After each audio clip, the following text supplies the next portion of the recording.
Be me. 26 years old, worked my way up from help desk to junior systems administrator at a mid-sized tech company in downtown Seattle. Been dating this girl Emma for almost 2 years, thought she was the one, already mentally planning the proposal, had the ring picked out and everything. She's a graphic designer, super creative, always talking about art installations and indie films I pretend to understand because I love her. We met at a coffee shop called Bean Theory, where she spilled her latte on my laptop, offered to buy me a replacement drink, ended up talking for 3 hours about everything from philosophy to our favorite pizza toppings. Relationship was amazing for the first year and a half. We traveled to Vancouver, Portland, San Francisco, moved in together after year 1, adopted a cat named Pixel because we're both nerds, whole domestic bliss thing. My friends loved her. She got along with my mom, which is rare. Even my dad, who hates everyone, thought she was good for me. We had inside jokes, a shared Spotify playlist with 847 songs, matching coffee mugs, all the couple shit that makes single people gag. Then things started getting weird around month 20. She became distant, stopped wanting to hang out with my friends, started going out more without me. I just need some space to find myself, she'd say, whenever I asked what was wrong, which is such a vague non-answer it drove me insane. I gave her space, tried to be understanding, read relationship advice articles at 2 a.m. like a desperate loser, even bought a book called Love Languages to try to figure out what I was doing wrong. My buddy Mike told me she was probably cheating, but I refused to believe it. Thought we had something special, something different. My coworker Jessica said maybe she was just stressed about work. Her design agency had been going through layoffs. I convinced myself it was work stress, bought her favorite chocolates, planned surprise date nights, tried everything to reconnect. One evening I come home from work with takeout from her favorite Thai place called Orchid Garden, trying to do something nice. Got her the Pad See Ew she always orders. She's sitting on the couch looking serious, like funeral serious, no phone in her hand, which is unusual, just staring at the wall.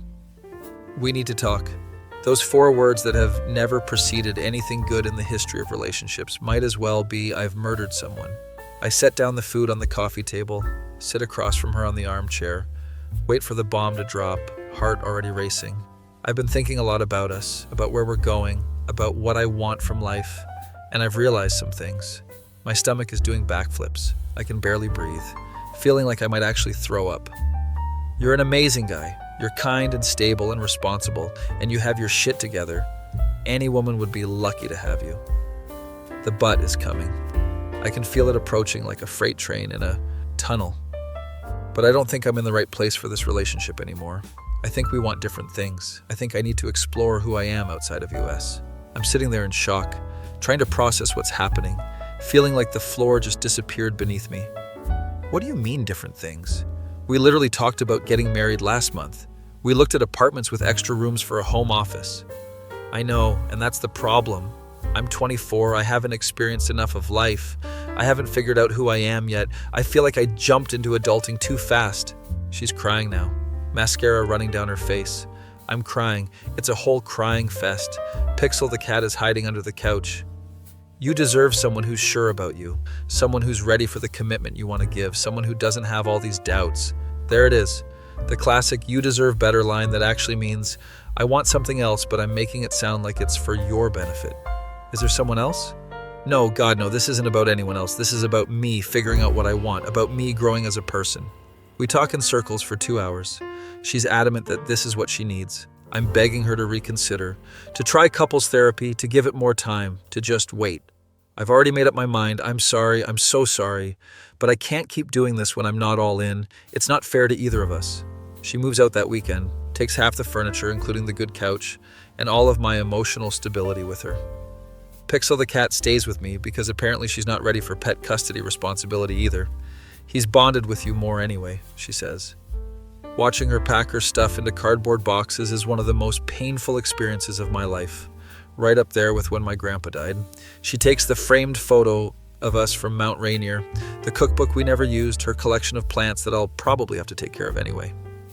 I'll come back for the rest later, but she never does. Some of her stuff stays in my closet for months like a ghost. My roommate situation is now me, a cat, and crushing loneliness in a 2-bedroom apartment I can barely afford alone. I'm devastated, like can't eat, can't sleep, can't focus at work, devastated. My performance review that quarter is terrible. My boss asks if everything's okay at home. Just going through a breakup, I tell him. He gives me the awkward pat on the shoulder that men do when they don't know how to handle emotions. My friends try to help, take me out to bars, set me up on rebound dates with their girlfriends, single friends, but I'm not ready. I'm a mess. Dude, she did you a favor. If she wasn't sure about you, then better to know now than after you're married with kids, my buddy Mike says while we're watching football at his place. Logically, I know he's right, but emotionally, I'm still a wreck. Still checking my phone, hoping. She'll text, still sleeping on one side of the bed out of habit. Jake, another friend from college, takes me to a Seahawks game to cheer me up. We get drunk on overpriced beer. I ugly cry in the stadium bathroom during halftime. Let it out, man. Breakups are brutal, Jake says while handing me paper towels, being a true bro.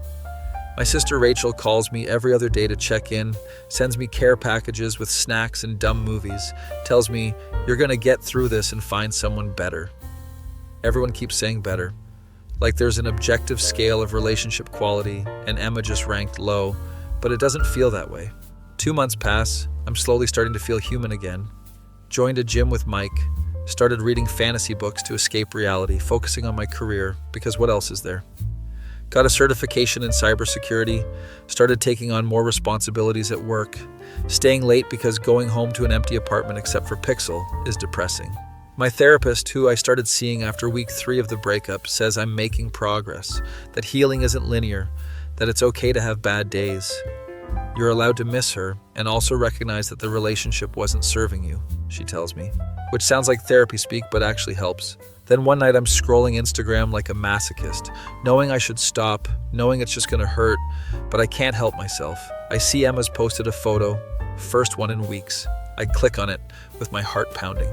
She's with a guy, some dude with face tattoos, wearing a leather jacket covered in punk rock patches, smoking a cigarette in the photo like it's cool. Caption says, found my adventure partner, with a skull emoji and a heart, 47 likes already. Her friends commenting, so cute, and yes, queen. I feel like I've been punched in the stomach. 2 months and she's already with someone. 2 months and I'm still sleeping with her old t-shirt. I go to the guy's profile because apparently I enjoy pain, because I'm a glutton for punishment, because I have no self-control. His name is Damian, he's 31, describes himself as a freelance artist and spiritual anarchist, whatever the hell that means in practical terms. His feed is full of blurry photos of street art, concert mosh pits, him at protests holding signs, lots of photos of him looking brooding and artistic against brick walls. He has a post about how capitalism is a prison for creative souls posted from his iPhone 14 Pro Max with a Starbucks cup in the background. Another post about rejecting societal norms while wearing a $200 leather jacket. The cognitive dissonance is staggering. I'm looking at this guy thinking, this is what she left me for. This is the finding herself she needed to do. Dating a 31-year-old unemployment enthusiast. His most recent post before Emma is a black and white photo with a caption about releasing toxic energy and embracing the chaos of existence. He has a neck tattoo of a snake, not even a cool snake, just a generic tribal-looking snake that probably cost $50 at a sketchy parlor. My buddy Jake comes over that night for our weekly gaming session, finds me hate scrolling through Damian's entire Instagram history back to 2019. Bro, you need to stop. This is unhealthy. You're torturing yourself. She said I deserved better, that she wasn't ready for commitment, and now she's dating a 31-year-old unemployment enthusiast with a neck tattoo of a snake. Jake looks at the profile, starts laughing, actually laughing at the absurdity. Dude, this guy's last post before Emma was about his ex-girlfriend, quote, stealing his aura, unquote. You dodged a bullet. But it doesn't feel like dodging a bullet, Jake. It feels like getting shot and then watching the shooter date someone objectively worse than me. We play Call of Duty for 3 hours. I'm terrible because I can't focus. Keep getting killed. Jake lets me win a few rounds out of pity. Over the next few weeks, I keep seeing their posts. They're everywhere together, like they're documenting every single moment of their relationship. Emma at some underground art show in a warehouse, standing in front of incomprehensible modern art, caption finally feeling alive. Emma at a warehouse rave at 3 a.m. on a Tuesday. How does she have work the next day? Is she just not sleeping? Emma smoking what I hope is a regular cigarette, but probably isn't based on the context. looking glassy-eyed and enlightened. Emma with new tattoos she always said she'd never get, always said I don't think tattoos are really my thing, when I suggested we get matching small ones for our anniversary. Now she has a whole sleeve in progress, documenting the process on her Instagram stories with captions like "Reclaiming my body" and "Art is pain." Photos of her at poetry slams, at underground concerts, at vegan restaurants, at places she would have never gone to when we were together. "This is so pretentious," she said once when I suggested we go to a poetry reading. Now she's at them every weekend. My coworker Sarah notices I'm distracted during a meeting about server upgrades. I'm literally staring into space while people are talking about protocols. "You okay? You seem really out of it lately. Not your usual self." I explain the situation after work over coffee at the Starbucks in our building. She listens patiently while sipping her latte. "So she broke up with you saying you deserved better and then immediately started dating someone objectively worse by every measurable standard?" "Exactly. That's what I'm saying. It makes no sense. You know what that means, right?" I look at her confused, genuinely having no idea where she's going with this. "It means she was lying. Not maliciously maybe, but she was lying. She didn't think you deserved better. She thought she deserved different. She wanted the drama and chaos you didn't provide." This hits me like a ton of bricks. Suddenly everything makes sense in a way it didn't before. Some people mistake stability for stagnation. They think excitement only comes from dysfunction and chaos. They confuse drama with passion. Sarah continues, "I dated a guy like that once. Left me for a quote-unquote musician who lived in his mom's basement. Lasted 3 months before she kicked him out." What happened then? "He tried to come back, said he made a mistake. I told him to kick rocks. Met my now husband 6 months later. I go home that night feeling weirdly better, like understanding the real reason helps somehow. Gives me closure I didn't know I needed. Decide to fully commit to moving on. Delete Emma from all social media. Block her number. Full scorched earth policy. No looking back. Delete our photos from my phone after backing them up to an external hard drive I hide in my closet because I'm not ready to fully delete them yet. My therapist, who I'm still seeing weekly, says this is healthy boundary setting, that I'm prioritizing my own healing. You can't heal while still checking the wound, she tells me during our session. Writes it down so I can remember it.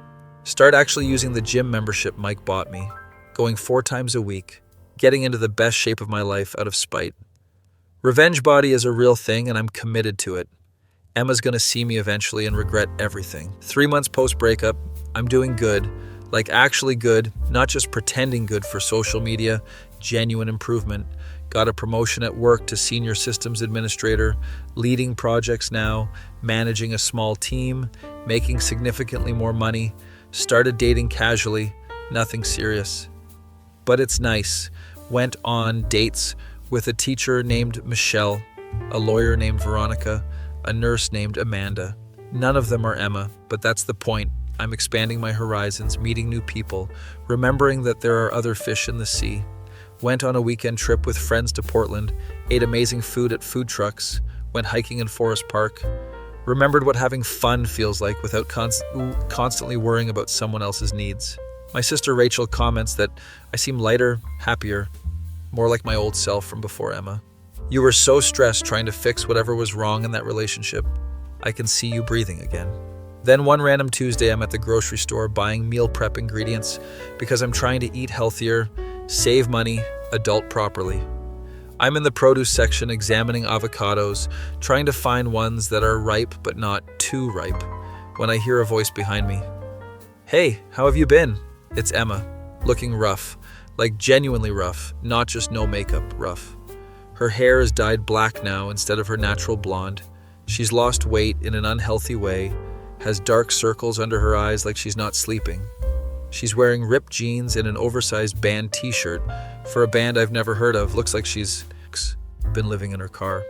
"I've been good, actually. Really good. How are you?" Trying to keep it polite but distant, not giving her anything emotional to work with. "I'm okay. Yeah, just, living life, exploring myself." There's an awkward silence. She's clearly wanting to talk more, lingering near the vegetables like she has something to say. "How's Damian?" Why did I ask that? Why am I like this? Can't just leave well enough alone. "Oh, we actually broke up last week. It just wasn't working out, different values and stuff." It's been 4 months. She dated him for 4 months. Threw away 2 years for 4 months of chaos. Sorry to hear that. I'm not sorry, not even a little bit. Secretly doing a victory dance in my head, but social norms demand I say something sympathetic. Yeah, he had a lot of issues he wasn't dealing with. A lot of anger and substance problems I didn't see at first. The irony is not lost on me, the absolute irony of this situation. Turns out the spiritual anarchist thing was just a cover for being unemployed and unmotivated. Who would have thought? She laughs bitterly. I don't laugh. Just stand there holding my avocados like an idiot. I've been thinking about you a lot lately, about US, about how I probably made a mistake, a really big mistake. Red alert, DEFCON 1, shields up. This is not a drill. Emma, we broke up, you made that choice. I've moved on. I know, but I miss what we had, the stability, the way you always made me feel safe, the way you cared about me, the audacity of this woman, the sheer audacity. You told me I deserved better, that you needed to find yourself, and now you want to come back because the chaos got too chaotic? It's not like that. I genuinely learned a lot about myself these past few months, about what I actually want from a relationship, about what matters, and what? You expect me to just be here waiting for you to finish your experimental phase like some backup plan? People are starting to stare. An elderly woman with a shopping cart is pretending to look at tomatoes, but definitely listening. I lower my voice. I'm different now. I've grown. I've learned from my mistakes. Good. I'm happy for you, genuinely, but that doesn't mean we get back together. I've moved on. My life is different now. Have you, though? Are you seeing someone seriously? That's none of your business. But yes, actually, I've been dating, meeting new people, living my life without you. Technically, I've been on like 4 dates with 3 different people, but she doesn't need to know the details of my dating life. She looks hurt, actually hurt, like she has the right to be hurt after dumping me. I just thought maybe we could get coffee sometime, catch up properly, talk about everything. I don't think that's a good idea. I think we should keep moving forward separately. No looking back. Please? Just one coffee. I really want to explain things better. I really want you to understand where I was coming from. I'm about to say no again, about to walk away when my phone rings. Perfect timing. It's Katie, this girl I've been on 2 dates with, really nice project manager I met through a mutual friend. We're supposed to go to a comedy show this weekend. Hey, yeah, I'm just at the store. I'll call you back in like 5 minutes. Looking forward to this weekend. I hang up. Emma's face has gone cold from hopeful to icy in seconds. So you are seeing someone. I'm dating, like I said, and even if I wasn't, we're not getting back together, Emma. That ship has sailed. Fine. I was just trying to be mature and have a conversation, trying to get closure. She storms off toward the frozen food section.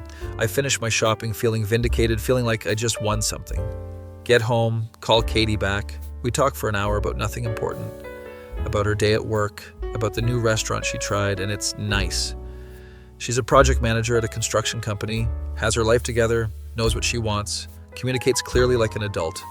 We're not serious yet, but there's potential, and she didn't dump me to date a street artist named Damian, so that's already a plus. Tell her about running into Emma. She's sympathetic, but not weird about it. Exes always seem to come back when you're finally doing better. It's like they have a sensor or something. Right?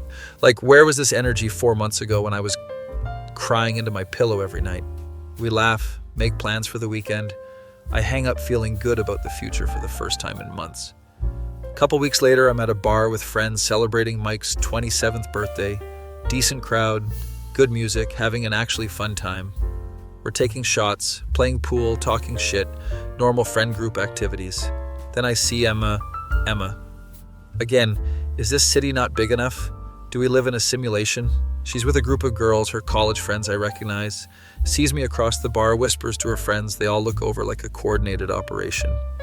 I ignore them, continue having a good time with my boys. I'm not letting her presence ruin Mike's birthday or my night. An hour later, she approaches me at the bar while I'm ordering drinks for everyone. Classic ambush tactic. Can we talk for a minute? Emma, we already talked at the grocery store 2 weeks ago. There's nothing left to say that hasn't been said. Please, just 2 minutes. I promise I'll leave you alone after. I sigh, tell my friends I'll be right back, follow her to a quieter corner near the bathrooms because apparently I'm incapable of just saying no. I've been in therapy since Damian and I broke up, working through some stuff, trying to understand my patterns. That's good. I'm glad you're getting help. Therapy is great. My therapist helped me realize that I sabotaged our relationship because I was afraid of commitment, afraid of being happy, because I didn't think I deserved it. Classic. Self-destructive behavior. Classic therapy, breakthrough realization that comes 4 months too late. I'm genuinely happy that you're working on yourself. Personal growth is important, but that doesn't change anything between us. I know it doesn't. I'm not asking to get back together. I just wanted you to know that you were right about everything. You were a great boyfriend and I was an idiot. Okay, thank you for saying that. I appreciate the acknowledgement, but I really need to get back to my friends now. Are you happy with whoever you're seeing? I'm happy with my life. Whether I'm seeing someone or not doesn't determine that anymore. I learned that the hard way. This seems to genuinely surprise her, like she expected me to still be pining. I always thought you needed a relationship to feel complete. You were so invested in US, so focused on making it work. Yeah, well, breakups teach you things. I learned I'm complete on my own. Relationships are just a bonus, not a necessity. Took a therapist in 3 months to figure that out. I walk back to my friends. Emma returns to her group. We don't interact again that night, but I can feel her watching me. Katie texts me asking how the birthday party is going, sends a selfie of her with her cat, Mr. Whiskers. It's fun, but I'm ready to leave soon. Want to come over and watch a movie? I have leftover pizza from that place you liked. I leave the bar early, head to Katie's apartment in Capitol Hill. We watch a terrible horror movie called Blood Lake and make fun of it the whole time. This feels easy, uncomplicated, like how relationships should be. No drama, no games, just two people enjoying each other's company. A month passes. Things with Katie are going really well. We're seeing each other twice a week, texting daily. It's progressing naturally. Then Emma texts me out of nowhere on a Wednesday morning while I'm at work. I'm moving to California, taking a job opportunity in San Francisco with a startup, fresh start and all that. That's great. Good luck with everything. San Francisco is an amazing city. Trying to be supportive without being too interested, professional distance.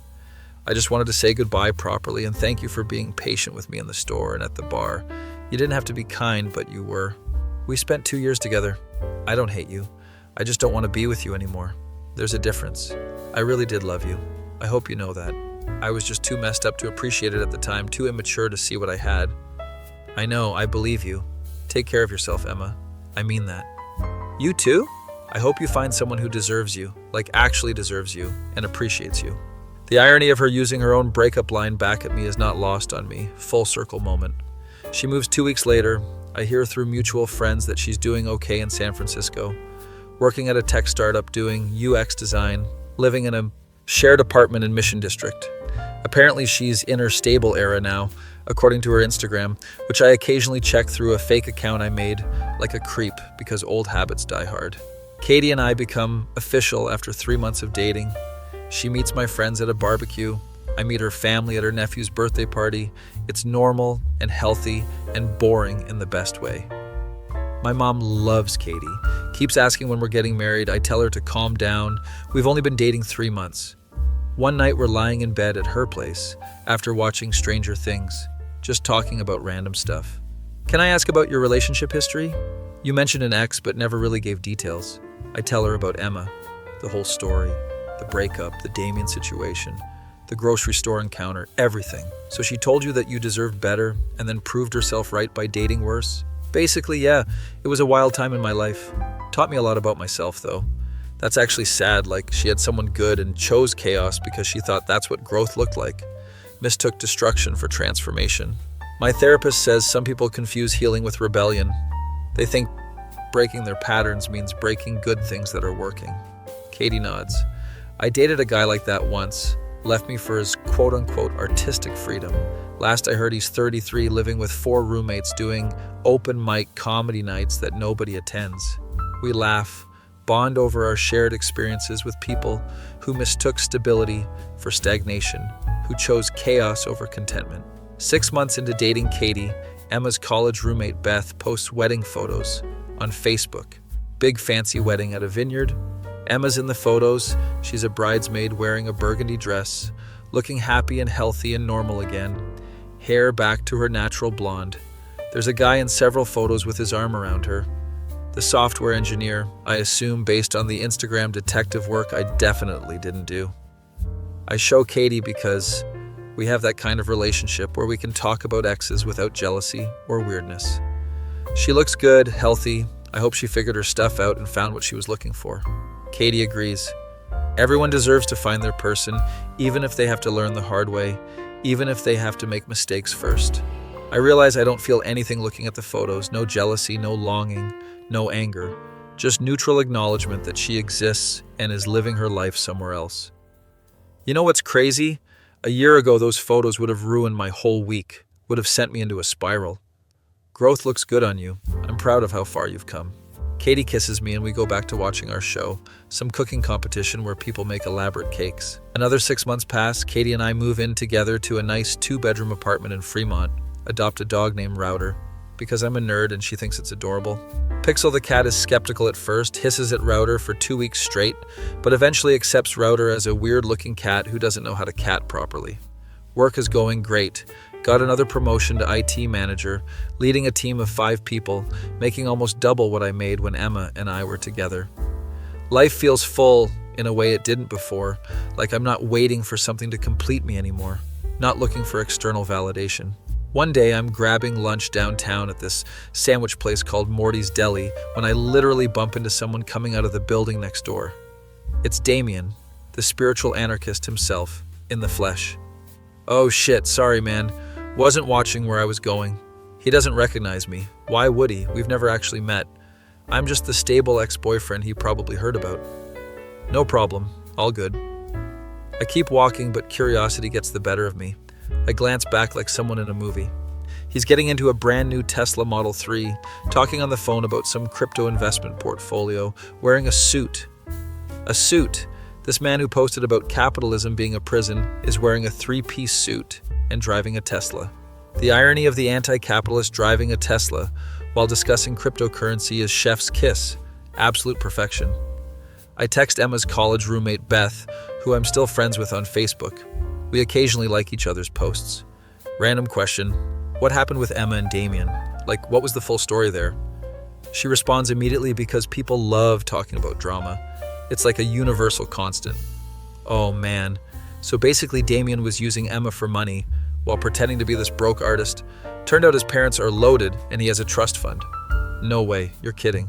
Yes, Emma found out he was taking her to quote-unquote struggling artist lofts that were actually expensive downtown apartments that his parents were paying for. He was completely fake. That's absolutely insane. What a scumbag move. Yeah, she was devastated. Felt like an idiot for leaving you for that. But honestly, I think she needed to go through it to appreciate what she had. I guess everyone learns lessons their own way. Can't protect people from their own choices. You're way too mature about this. If someone did that to me, I'd be petty forever. Would tell everyone, would make t-shirts. I laugh, thank her for the tea, continue with my day feeling validated in ways I didn't know I needed. That evening, I tell Katie the story while we're making dinner together. She finds it absolutely hilarious. So the spiritual anarchist was actually a trust fund baby, playing pretend poor? That's next level ridiculous. Apparently, and now he drives a Tesla and talks about crypto like a finance bro. I almost feel bad for your ex. She left stability for fake chaos, thought she was getting authentic rebellion and got a costume instead. I did feel bad at first, but honestly it probably taught her more than staying with me comfortably ever would have. Sometimes people need to learn through pain. Katie looks at me thoughtfully while stirring pasta sauce. You know what I love about you? You could be bitter and angry and vindictive, but instead you just moved on and built a better life. Took the high road. Being bitter takes too much energy. I'd rather use that energy for literally anything else, like teaching Rotor new tricks or binging TV shows. We order Thai food because we burned the pasta sauce from the same restaurant Emma and I used to order from, but I don't think about that until later, and it doesn't hurt.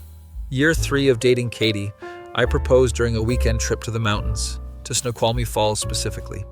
Nothing fancy, just us on a hiking trail at sunrise. I have a whole speech planned about how she makes me better, but end up just asking because I'm nervous. She says yes before I even finish the question. We're both crying happy tears. It's perfect. Exactly what I wanted. Engagement posts on social media get tons of likes and congratulations. My mom comments, finally, which is embarrassing but sweet. Emma's college roommate Beth comments, so happy for you, you deserve all the happiness, with like 8 heart emojis. Later she DMs me, Emma saw your engagement post, she texted me saying she's really happy for you and glad you found someone great. Tell her I said thanks, and I hope she's doing well too. She's actually engaged too. To the software engineer Marcus, they're getting married next spring in Napa. That's awesome, genuinely good for her. Everyone deserves their happy ending. And I mean it, genuinely. No sarcasm, no bitterness, just authentic happiness that she found her person. Katie and I start wedding planning. It's stressful, but we handle it together, communicate through every decision, compromise when needed like actual adults. Her mom wants a big wedding. My mom wants a small wedding. We compromise on medium wedding with 100 guests. This is what a healthy partnership looks like. I think multiple times throughout the process. Nobody's running away. Nobody's questioning anything. Bachelor party weekend, Mike books us an Airbnb in Vegas because he's that friend. Brings up Emma while we're all drunk at a casino. Remember when she left you for that loser with the face tattoos and you were so depressed we thought you'd never recover? Yeah, man. Dark times, darkest of times, thought my life was over. Look at you now. About to marry a queen, got a great job making bank, living your best life, thriving. Jake raises his glass. To dodging bullets and finding the right one. Everyone cheers. We're all drunk and emotional. Bunch of grown men getting sentimental in a Vegas casino. My cousin Derek, who flew in from Boston, tells his own breakup story that somehow involves a jet ski and makes everyone feel better about their past. Relationships. At least your ex didn't steal your jet ski and move to Florida with your former best friend. We gamble away reasonable amounts of money, see a Cirque du Soleil show, eat steak at a fancy restaurant, do all the Vegas bachelor party cliches. Wedding day arrives. Katie looks stunning in her dress, like actually took my breath away when I saw her walking down the aisle. Our vows are personal and meaningful. I include a line about finding someone who chooses me every day, not just when it's convenient or easy, someone who doesn't run when things get real. Katie tears up. I tear up. Her mom is full sobbing in the front row. My mom is crying and trying to take photos simultaneously. My dad, who never shows emotion, has watery eyes during the whole ceremony, later tells me, "You picked a good one, son." Reception is a blast. We actually enjoy our wedding instead of just hosting it and worrying about everyone else. Katie's aunt gets drunk and does the most embarrassing dancing. My college roommate gives a speech that's both hilarious and touching. First dance to Can't Help Falling in Love because we're basic, but we don't care. Honeymoon in Japan is incredible. 2 weeks of amazing food, culture, temples, and zero relationship drama. We visit Tokyo, Kyoto, Osaka, eat more ramen than should be humanly possible, take a million photos. Katie learns some basic Japanese phrases. I embarrass myself trying to order coffee. We laugh about it for days. Come back to our apartment. Rotor and Pixel have not burned the place down. The cat sitter did a great job. They even cleaned. Life continues in the best way possible. We both advance in our careers. I become senior IT manager. Katie becomes director of her department. Buy a house after 2 years of marriage in Ballard. Actual house with a yard and a mortgage. Start talking about kids eventually. Router loves the yard. Pixel tolerates it. Neighborhood is great with good coffee shops and restaurants. I'm 32 now. 6 years since Emma dumped me, and I barely think about that relationship anymore except occasionally when something reminds me. When I do think about it, it's with appreciation for what it taught me, not resentment for how it ended, growth and all that. Then one day I'm at a tech conference for work in San Francisco, sitting in on a panel about cybersecurity and emerging threats. Woman walks up to the microphone during the Q&A portion, asks a really smart technical question about encryption protocols. It's Emma, wearing a professional blazer and glasses. She's one of the panelists' colleagues from her design firm, looks completely different from the last time I saw her. She sees me in the audience, does a double take, gives a small professional wave. I wave back politely. I focus on the presentation, take notes, try not to make it weird. During the break, she approaches me in the hallway near the coffee station. We're both holding conference-branded coffee cups. Hi, I didn't expect to. See you here, small world. Yeah, I'm here with my team from Seattle. We're implementing new security protocols, learning about the latest threats. That's great. You look good, healthy, happy. Thanks. So do you? San Francisco treating you well? Yeah, I love it here. The weather, the culture, the tech scene, it's been really good for me. Awkward silence while we both sip coffee. Conference attendees walking around us. I heard you're married now. Congratulations. That's amazing. Thanks. Yeah, 3 years now. To Katie, how about you? I heard through Beth you got engaged. Married for 1.5 years. Here, I'll show you pictures if you want. She pulls out her phone, shows me wedding photos from a vineyard. Her husband Marcus looks genuinely nice, normal, stable, like a regular guy.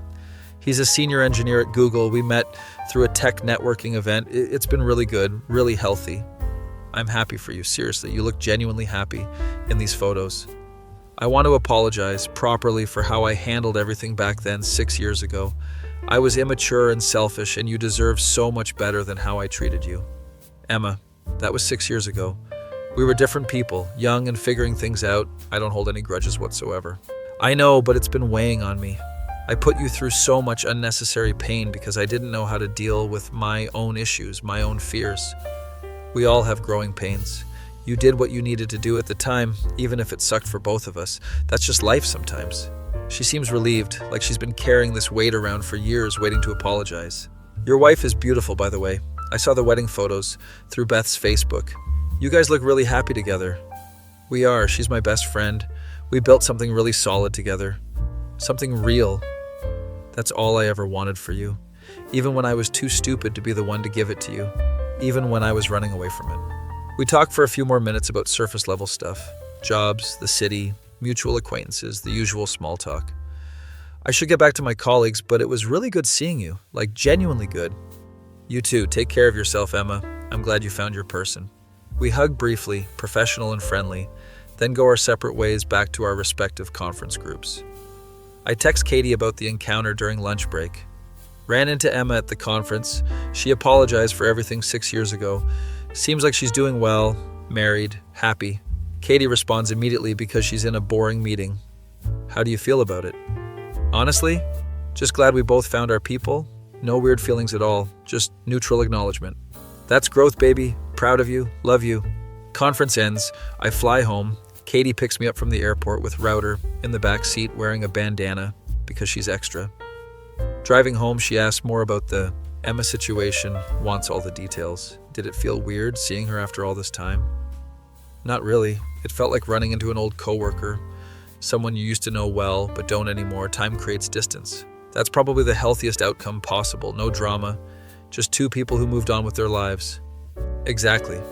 I think we both needed to not be together to become who we were supposed to be, to find our actual matches. Katie reaches over, holds my hand while driving with the other.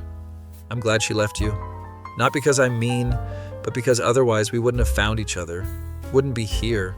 The universe works in mysterious ways or whatever, chaos theory, butterfly effect, all that stuff. We get home, order pizza because neither of us feels like cooking after a long week. Watch a documentary about space exploration. This is my life now. Simple evenings with my wife and our pets, and it's everything I wanted. Peaceful and drama-free. A few months later, we find out Katie's pregnant, we're having a baby. Everyone's excited and freaking out. Posting the announcement on social media gets overwhelming responses, hundreds of likes and comments. Emma's college roommate Beth comments congratulations, mentions that Emma and Marcus are also expecting, due 2 months before us. Looks like you're both in your parent eras now. Time flies. I like the comment, show Katie.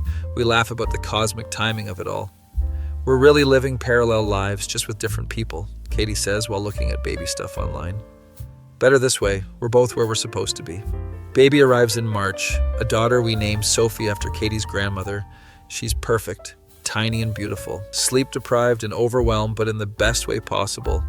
Didn't know love like this existed until I held her.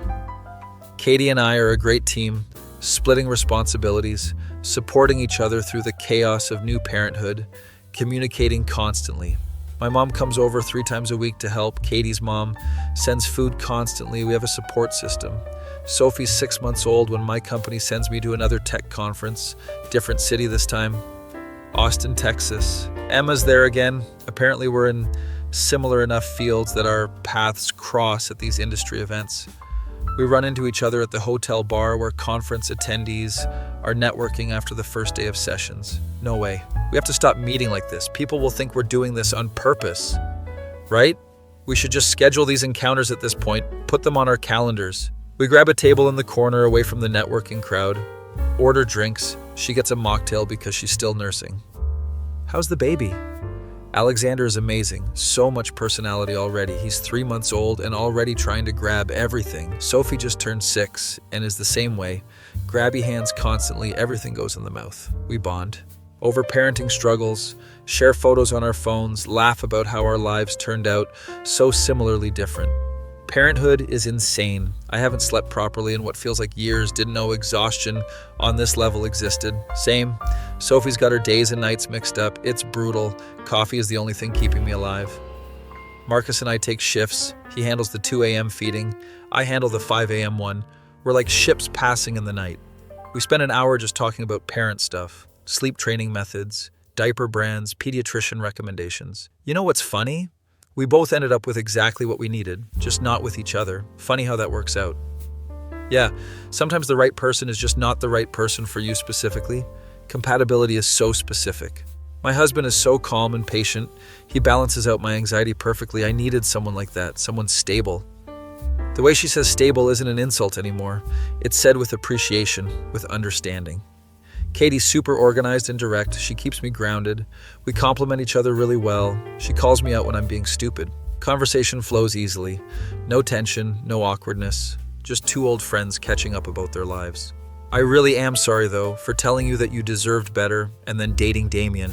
That was peak cringe behavior. Embarrassing, honestly. I laughed genuinely. The trust fund anarchist.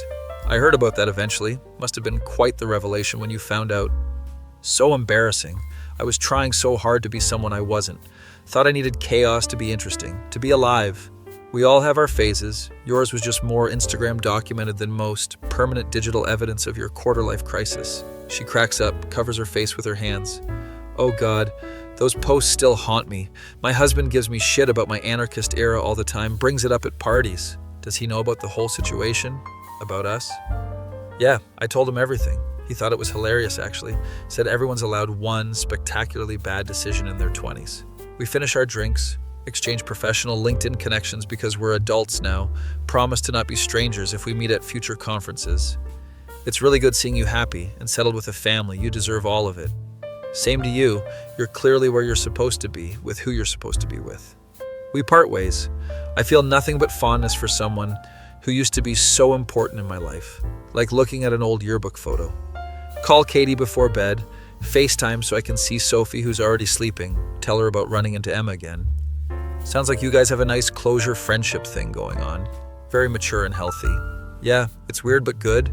Like we can acknowledge we mattered to each other without it being complicated or painful. That's very mature. I'm impressed with both of you. Not everyone can do that with exes. We're adults now, babe. We have mortgages and babies and responsibilities. We can't afford to be messy anymore. She laughs. Sophie makes a noise in the background. Katie turns the camera to show her sleeping peacefully. She misses her daddy. Hurry home tomorrow. I will. I love you both so much. Fly home the next day. Sophie's grown so much. In just 3 days, babies are wild like that, change constantly. Life continues in its beautiful, mundane way. Work, parenting, marriage, all the stuff that makes up a life well lived. Sophie turns 1. We have a small party at our house. Place is full of people we love, family and close friends. Katie's making a speech about how grateful she is for our family, how becoming parents brought us even closer together. I look around the room while she's talking, see all these people who showed up for us. My parents, her parents, our siblings, our close friends, Mike with his new girlfriend, Jake with his wife and their kid. Realize that this is what Emma meant 6 years ago when she said I deserved better.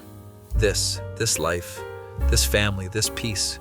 Not because she was bad or wrong for me in an objective sense, but because we weren't right for each other, and settling would have prevented both of us from finding our actual matches. Sometimes you deserve better is code for I'm not capable of being what you need, and you're not capable of being what I need.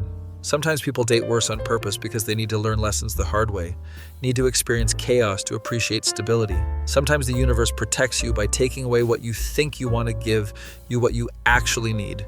Cosmic intervention. Sophie smashes cake into her face with both hands. Everyone laughs and takes photos. Katie kisses my cheek and whispers, "Best day ever." Router tries to eat fallen cake off the floor. Pixel watches judgmentally from the top of the cat tree, like she's above all this.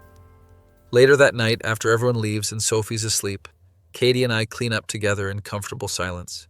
You know what I was thinking about today? What's that? How if things had worked out with Emma, you wouldn't be here, Sophie wouldn't exist, this life wouldn't exist. Butterfly effect. Every rejection is a redirection. All those cliche Instagram quotes are actually true sometimes. She throws a dish towel at me. I catch it and laugh. I'm being serious. I'm grateful for your past, even the painful parts, because it led you to me and to this. Me too, I wouldn't change anything even if I could. Even the Damian situation taught me things. What did it teach you? That chaos isn't the same as passion, that stability isn't boring, that some people need to implode before they can rebuild properly. We finish cleaning. Check on Sophie one more time. She's sleeping peacefully with her stuffed elephant. Get into bed. Katie immediately falls. Asleep because parenthood is exhausting. I lie awake for a bit thinking. Think about how 6 years ago I was sobbing into my pillow thinking my life was over, that I'd never love again. Think about Emma out in San Francisco with Marcus and baby Alexander, probably having similar thoughts about her own journey. Think about how we both had to completely fall apart to rebuild into better versions of ourselves, versions capable of healthy love. Wonder if she ever thinks about the alternate timeline, where we stayed together, where she didn't leave, where we settled. That timeline probably involves a divorce at 30, resentment, feeling trapped, wondering what could have been. This timeline, the real one, involves 2 happy marriages, 2 babies, 2 people who found their actual matches. Fall asleep grateful for the breakup that felt like the end of the world but was actually the beginning of my actual life. Year later, Sophie's 2 now, talking in full sentences, personality fully formed. She's hilarious. Katie and I decide to have another baby. She gets pregnant quickly. We're excited and terrified simultaneously. Find out through Beth's Facebook that Emma's also pregnant, with number 2 due around the same time as us. You guys are cosmically linked or something. It's actually weird at this point. Katie finds this hilarious. Maybe in another timeline you guys are married and miserable. This is the universe balancing. Get invited to Mike's wedding. He's finally marrying his girlfriend Sarah after 3 years of dating. At the reception, have a few drinks, get nostalgic and sentimental like people do at weddings. Mike pulls me aside during the dancing portion. We're both slightly drunk. Remember when Emma left you and you were a disaster? I was genuinely worried about you, man. Yeah, lowest point of my life at the time, thought I'd never recover, thought that was it for me. Look at you now though, beautiful wife, kid, and another on the way, career, you're living the dream. Couldn't have done it without you guys, you all kept me afloat when I was drowning and sad. We do that emotional drunk guy hug that men do when they're too drunk to maintain toxic masculinity. Drive home with Katie, she's designated driver because pregnant. We're both tired but happy.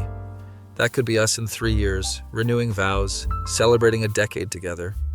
Bold of you to assume you can tolerate me for a decade, I joke. I've tolerated you this long, might as well commit to the bit.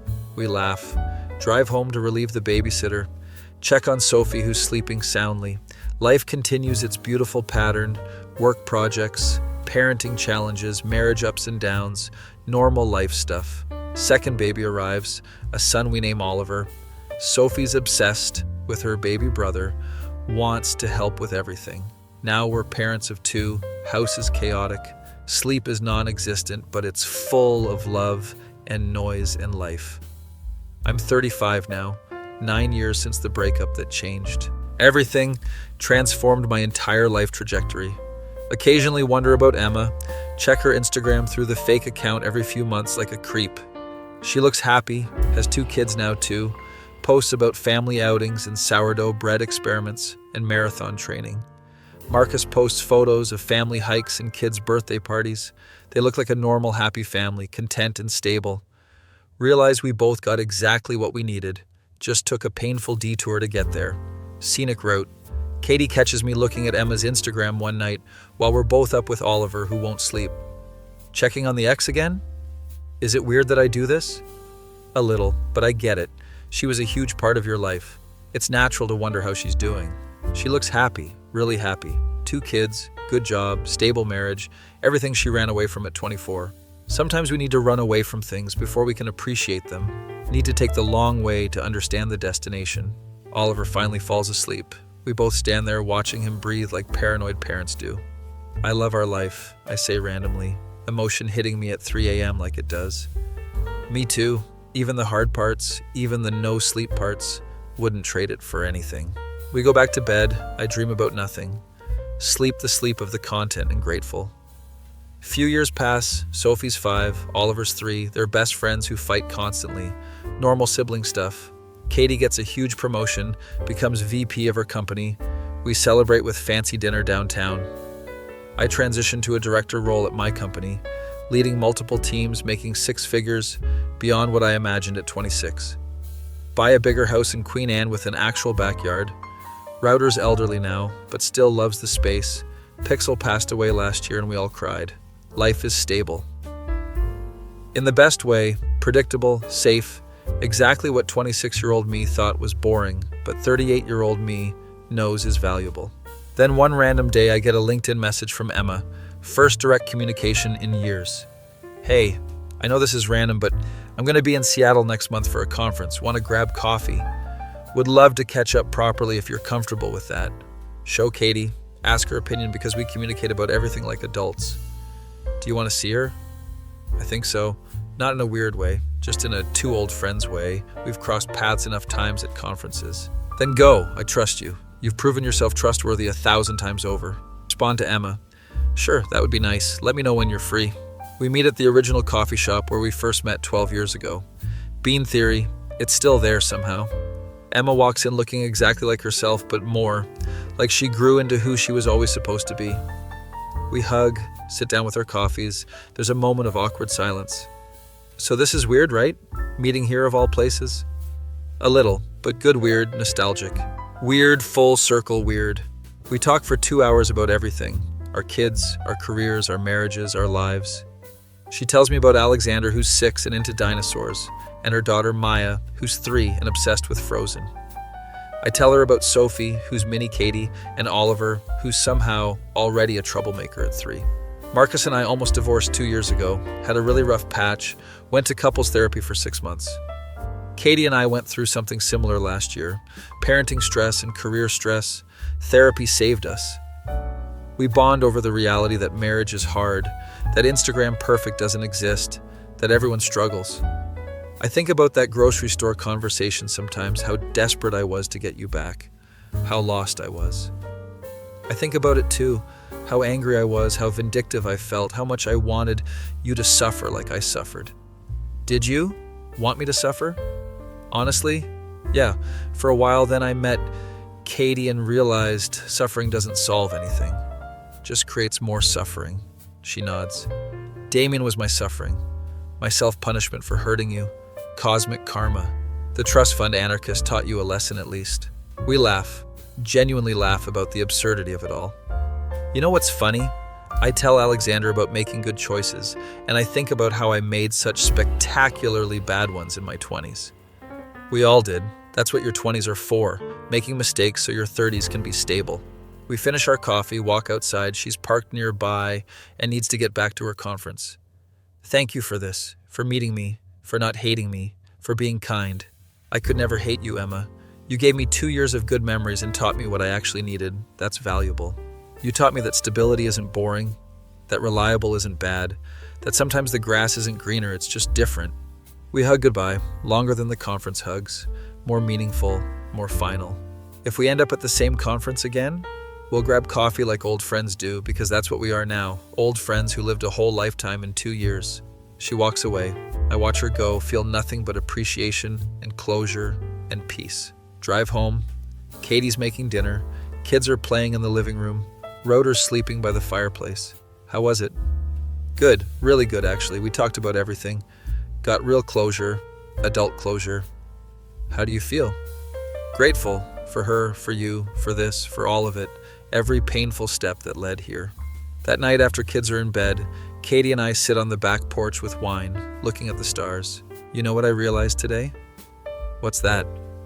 That ex told me I deserved better, then spent years proving it by becoming better herself. We both became better, just separately. That's beautiful, actually. Sad, but beautiful. Bittersweet closure. Sometimes the best thing someone can do for you is leave you, hurt you enough, that you're forced to grow. We sit in comfortable silence, years of partnership allowing for quiet moments without awkwardness. Think about how 26-year-old me would be shocked at this life, this peace, this contentment. Think about how Emma's probably having similar thoughts in her hotel room in San Francisco. Think about how we both got our happy endings, just not together. parallel lives that briefly intersected and diverged. My face when my ex told me I deserved better, then spent 4 months dating a trust fund anarchist pretending to be broke, while I eventually found actual love and built a family and a life that 26-year-old me couldn't have even imagined possible. That feeling when you realize the person who broke your heart into pieces actually did you the biggest favor of your entire life by leaving, because staying would have prevented both of you from becoming who you needed to be to find your actual soulmates and build the lives you were always meant to have.